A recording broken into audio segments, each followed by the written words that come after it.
राधे राधे। हरे कृष्णा। कैसे हो आप सभी लोग? आशा करती हूँ आप सभी परम मंगल में हो गए, स्वस्थ हो गए, अच्छे हो गए। देखिए, मैं पूर्णमासी पे वैसे वीडियो बनाती नहीं हूँ, लेकिन ये जो पूर्णमासी है, ये बहुत बड़ी पूर्णमासी बोली जाती है। माघ मास का वैसे ही महीना सबसे ज्यादा सर्वोत्तम बोला जाता है। भगवान श्री कृष्ण जी गीता में स्वयं कहते हैं कि पेड़ों में मुझे पीपल का वृक्ष, नदियों में मुझे गंगा, मासों में मुझे माघ का महीना सबसे ज्यादा सर्वोत्तम लगता है। तो माघ मास में श्री कृष्ण जी की पूजा अर्चना वंदना करने का विशेष महत्व होता है। और अगर हम बात करें माघ मास की पूर्णमासी की, तो फिर कहना ही क्या है। बड़े सारे लोग कहते हैं दीदी हमें पूर्णमासी का व्रत प्रारंभ करना है, व्रत प्रारंभ करना है। कब से प्रारंभ करें? पहले एक बात क्लियर कर दूं कि पूर्णमासी का जो व्रत रखा जाता है भगवान विष्णु से संबंधित होता है, चंद्र देवता से संबंधित होता है, क्योंकि चंद्र देवता इस समय पे 16 कलाओं से परिपूर्ण होते हैं। इस समय पे चांद की रोशनी लेने का विशेष महत्व होता है। तो जिसको भी पूर्णमासी का व्रत प्रारंभ करना है, जो कि फाइनेंशियल प्रॉब्लम चल रही है, आर्थिक समस्या है, काम नहीं है, रोजगार नहीं मिल रहा है, या फिर आप डिप्रेशन में हो, शारीरिक रूप से दुर्बल हो या फिर मानसिक रूप से दुर्बल हो, विवाह नहीं हो रहा, कोई भी समस्या हो, तो पूर्णमासी का जो व्रत होता है वो सबसे ज्यादा सर्वोत्तम माना जाता है। तो आप पूर्णमासी का व्रत माघ मास की पूर्णमासी से स्टार्ट किया जाता है। अच्छा, एक बात मैं क्लियर कर दूं कि ये पूर्णमासी का व्रत माघ मास से स्टार्ट करके 1 साल का संकल्प ले लो। 1 साल के लिए व्रत रखने के बाद फिर माघ मास की जो पूर्णमासी आएगी 2024 में, अभी ये 2023 चल रहा है, फिर माघ मास की 2024 में पूर्णमासी आएगी, उसमें आपको विश्राम करना होता है।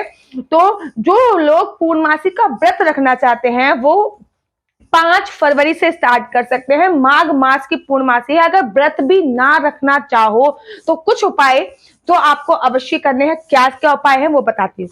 माघ मास की पूर्णमासी पे गंगा स्नान का विशेष महत्व होता है। इस गंगा स्नान में अगर आप गंगा स्नान के घर के आसपास है, गंगा जी, यमुना जी हैं, गंगा जी हैं, सप्त नदियों में से किसी की भी कोई भी नदी है तो आप वहां पे जाके स्नान कर सकते हैं। अगर सप्त नदियों में से कोई भी नदी अवेलेबल नहीं है तो फिर आप अपने घर पर गंगा जल डाल के जरूर स्नान कीजिए। इस दिन तुलसी दल डाल के स्नान करने का विशेष महत्व होता है, लेकिन इस दिन संडे पड़ रहा है, रविवार पड़ रहा है, तो तुलसी दल आप तोड़ नहीं सकते, तो एक दिन पहले ही तोड़ के रख लीजिए। और तुलसी का जो पत्ता है वो पानी में डाल के स्नान कीजिए। अच्छा, तुलसी का पत्ता नाली में नहीं बहना चाहिए, इस बात का भी ध्यान रखिए, क्योंकि जो तुलसी दल होता है वो नाली में नहीं जाता।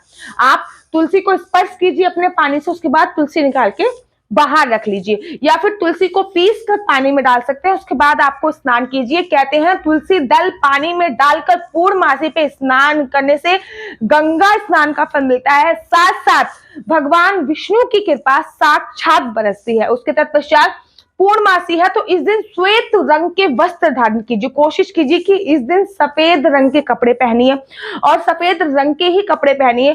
फिर भगवान की पूजा अर्चना वंदना कीजिए, सत्यनारायण की कथा पढ़िए। अच्छा, मैं पूर्णमासी पे जो कथा बोली जाती है वो भी अपने यूट्यूब चैनल पर डाल दूंगी अगर मेरे को टाइम लगा तो, क्योंकि आजकल मेरे को टाइम नहीं लग पा रहा है, क्योंकि आपको पता है कि मेरे अभी अभी बेबी हुआ है। वो देखिए, ये पीछे मेरी बेबी अभी सो रही थी, तो मेरे को लगा कि बहुत इंपॉर्टेंट वीडियो है, मैं आप लोगों के लिए बना देती हूँ।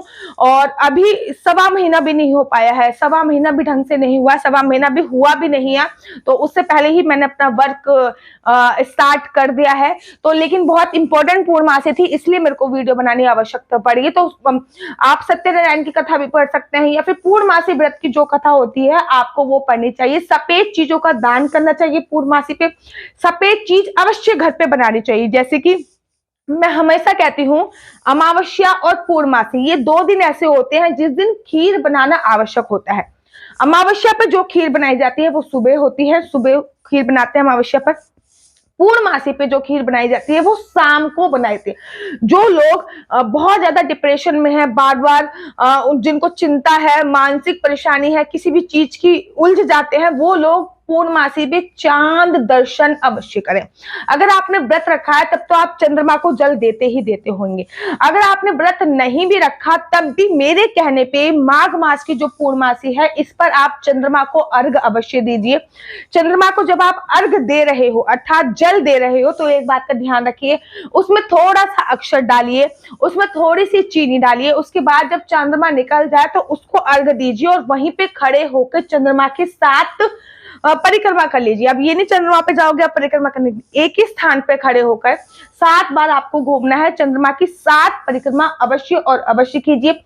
खीर बना के भगवान सत्यनारायण को भोग लगाइए, लड्डू गोपाल को भोग लगाइए, अपने घर के मंदिर में भोग लगाइए, चंद्रमा को भोग लगाइए। उसके बाद पूरा परिवार मिलके खीर का सेवन कीजिए। देखिए ये जो माघ मास की पूर्णमासी है, इसमें बहुत ही दुर्लभ योग बन रहे हैं। जैसे कि ये रविवार को पड़ रही है, तो इस दिन रवि पुष्कर योग बन रहा है, जो कि 5 बजे से शुरू होकर 12:30 बजे तक है। और ये रवि पुष्कर जो योग होता है, इस पे किया गया कोई भी कार्य असफल नहीं होता है। इस दिन पड़ रहा है सर्व सिद्धि योग, अर्थात जो सभी कार्य को सिद्ध कर दे, वो वाला योग भी इस दिन पड़ रहा है, जिसको कहते हैं सर्व सिद्धि योग। तो इस दिन आप कोई भी कार्य प्रारंभ कर सकते हैं। इस दिन मनुष्य के शरीर में ऊर्जा बहुत ज्यादा होती है, पूरे ब्रह्मांड में पॉजिटिविटी बहुत ज्यादा होती है, पूरे ब्रह्मांड में वाइब्रेशंस बहुत ज्यादा होती है। तो आप इस दिन अगर पूर्णमासी का व्रत करते हैं तो बहुत ज्यादा अच्छा है, अगर नहीं करते तब भी आप एक दिन पूर्णमासी का व्रत रख सकते हैं, जो मैं ये पूर्णमासी पे बता रही हूँ। इस दिन कर सकते हैं।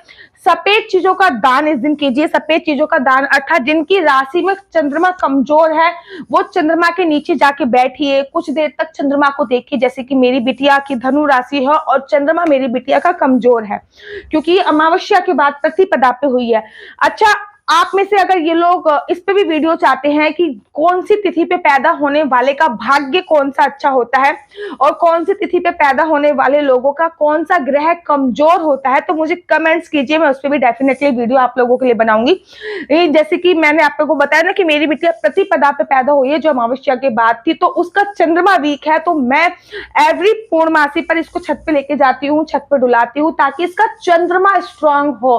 चांदी वाली चीजें, चांदी से रिलेट करती हूँ, चांदी वाली चीजें इसको पहनाती हूँ, चांदी वाली मतलब बर्तन मैंने इसकी चांदी के लिए रखे, लेकिन अभी तो खैर खाना वाना नहीं खा रही, लेकिन आगे जाके जब खाना वाना खाएगी तो चांदी का कड़ा वगैरह समथिंग मैं इसको पहनाऊंगी। वो मैं कभी और डिटेल में वीडियो आप लोगों के लिए बनाऊंगी। अगर आपका भी चंद्रमा कमजोर है तो पूर्णमासी पे आप छत पे जाइए, छत पे बैठिए, कुछ देर चांद को देखिए, सफेद चीजों का दान अवश्य कीजिए, क्योंकि पूर्णमासी पे सफेद चीजों का दान किया जाता है।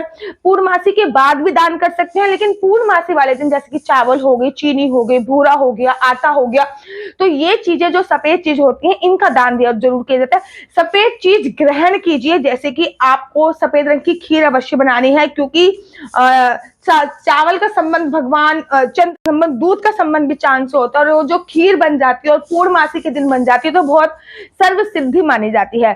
तो आशा करती हूँ कि आपको मेरी वीडियो अच्छी लगती होगी। अगर आपको मेरी वीडियो अच्छी लगती है तो आप अपना यूट्यूब चैनल हरी बोल को लाइक शेयर सब्सक्राइब करना बिल्कुल भी मत भूलिए। तब तक के लिए मुझे दीजिए इजाजत। राधे राधे, हरे कृष्णा।